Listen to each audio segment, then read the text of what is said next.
guys, welcome back to channel. Hope you all doing good guys. இந்த மாதிரி ஒரு டேஸ்ட்ல நீங்க மட்டன் சுக்கா கண்டிப்பா சாப்பிட்டிருக்க மாட்டீங்க.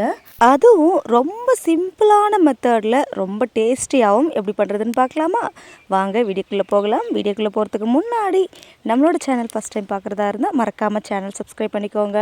இந்த மட்டன் சுக்கா பண்றதுக்கு நான் இன்னைக்கு ஒரு 1/2 kg மட்டனை கொஞ்சம் சின்ன சின்ன பீசஸாக கட் பண்ணிவிட்டு உப்பு மஞ்சள் தூள் போட்டு குக்கரில் ஒரு 5 விசில் விட்டு வேக வச்சு எடுத்திருக்கேன். அடுத்ததாக இந்த சுக்கா பண்ணுறதுக்காக கொஞ்சம் இன்க்ரீடியன்ஸை ரோஸ்ட் பண்ணிவிட்டு பவுடர் பண்ண போகிறோம். அதுக்கு ஒரு கடாய் நல்லா சூடாகி வந்த உடனே அதில் 1/2 டேபிள் ஸ்பூன் சோம்பு, 2 சின்ன துண்டு பட்டை, 5-6 கிராம்பு, 2 காஞ்ச மிளகாய், 1/2 டேபிள் ஸ்பூன் சீரகம், 1/2 டேபிள் ஸ்பூன் மிளகை சேர்த்துட்டு லைட்டாக ரோஸ்ட் பண்ணிவிட்டு ஆற விட்டுட்ட பிறகு மிக்ஸி ஜாரில் சேர்த்து இந்த மாதிரி லைட்டாக குறைன்னு அரைச்சி எடுத்துக்கோங்க. அடுத்ததாக அதே கடாயில் கொஞ்சம் அதிகமாகவே எண்ணெய் சேர்த்துட்டு இதில் 2 பெரிய வெங்காயத்தை நல்லா பொடி பொடியாக கட் பண்ணி சேர்த்துக்கோங்க.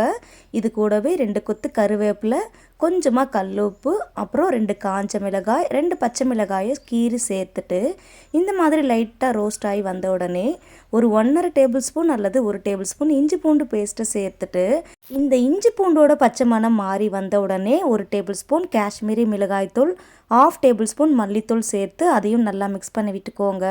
அடுத்ததாக 2 சின்ன தக்காளியை நல்லா பொடியாக கட் பண்ணி சேர்த்துட்டு இதையும் கொஞ்ச நேரத்துக்கு மிக்ஸ் பண்ணி விட்டுட்டு பிறகு ஒரு மூடி போட்டு இந்த தக்காளி நல்லா மேஷ் ஆகி வர வரைக்கும் குக் பண்ணிக்கோங்க.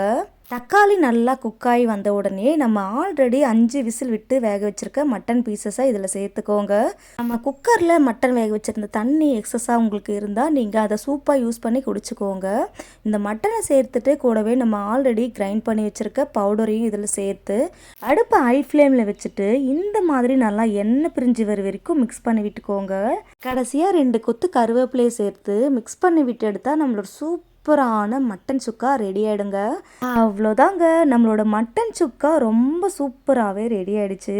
இந்த மட்டன் சுக்காவை வெறும் சுட சுட சாதத்தில் கொஞ்சமாக இந்த மட்டன் சுக்காவை சேர்த்து நல்லா பிசைஞ்சு சாப்பிடும்போது அவ்வளோ ஒரு டேஸ்டியாக இருக்குங்க. அதர்வைஸ் நீங்கள் சாம்பார் சாதம் ரசத்து கூட ஒரு சூப்பரான சைடிஷாக வச்சு சாப்பிட்லாங்க.